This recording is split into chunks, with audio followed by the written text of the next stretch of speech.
Hi and welcome everybody. In this video I want to compare the K&F Concept Super Slim ND8-2000 variable ND filter with my PolarPro ND filter. Since the people from PolarPro are known for producing high quality ND filters, this should be a good reference. I will compare these two in terms of price, build quality, vignetting and color shift. First of all, it should be said that the specifications of these two filters are not completely identical. Both have the same filter size, which is 82mm, but the PolarPro is a 2 to 5 stop ND filter, whereas the K&F Concept is a 3 to 11 stop ND filter. So this here can get much darker, which doesn't really matter for this test because I only compare them in terms of quality and not maximum darkness. I really needed this K&F filter because I had to film a commercial in very bright sunlight. And as you see in this test shot, it makes a lot of a difference if you film something with an ND5 filter and therefore have to use a small aperture of f6.3 compared to when you have a darker filter and you can open up the lens to an f2.8. The background of course is much blurrier on the f2.8 shot. For my commercial, the K&F Concept filter stayed on the lens the whole time. And so that you know which results you can produce with this filter, I show you the commercial I shot at the end of this video. Now let's start the comparison with the price. The PolarPro filter here costs €300, which is about $315 here in Austria. The K&F filter here cost me $55. So this one here is about 6 times as much as this one. So wouldn't it be a shame if this one would be quite as good? We'll see that now. The build quality of both is solid. Nothing to complain here.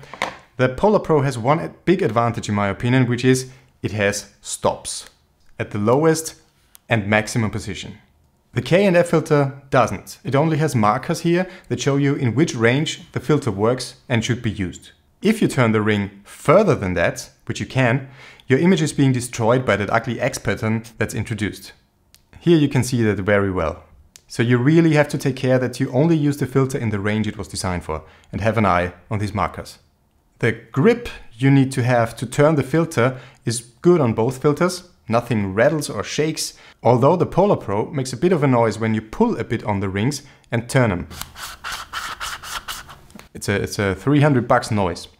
And when you do that, the resistance you have when you normally turn the rings is completely gone. But this is no real issue, of course. You normally don't pull here and the filter still works fine. But the K&F Concept filter does not have this problem. The resistance is always nice when you turn the ring and it does not make strange sounds. A nice thing about the PolarPro is that it comes with a cover. That's really handy. The good thing for me having both filters is that this one fits on the K&F Concept as well. But it would be nice if K&F sent one with the filter. Now let's have a look at the color shift. I compared that in 2 different ways. First, do the colors shift compared to when there is no filter on the lens at all? And second, do the colors shift when you turn the rings from min to max? Here is a footage without any filter on the lens. I added the vector scope so that you can see the colors of the checkerboard and how they change when I now switch to the footage with the K&F filter on. As you can see, both vector scopes look pretty identical, so the colors do not shift. Of course, we have another shallow depth of field, that's what we want with an ND filter, but the colors do not really change. Again, here's the footage without the filter on the lens, and now we put the PolarPro filter on. And here we have a minimal color shift we only see when we switch from the footage without filter to the one with filter, but in comparison side by side, it basically looks the same.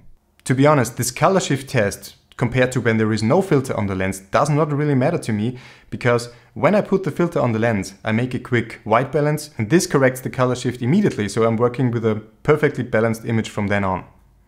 But it would be a bit annoying if the colors would change when you turn the ring, because you don't want to make a white balance anytime you make small adjustments.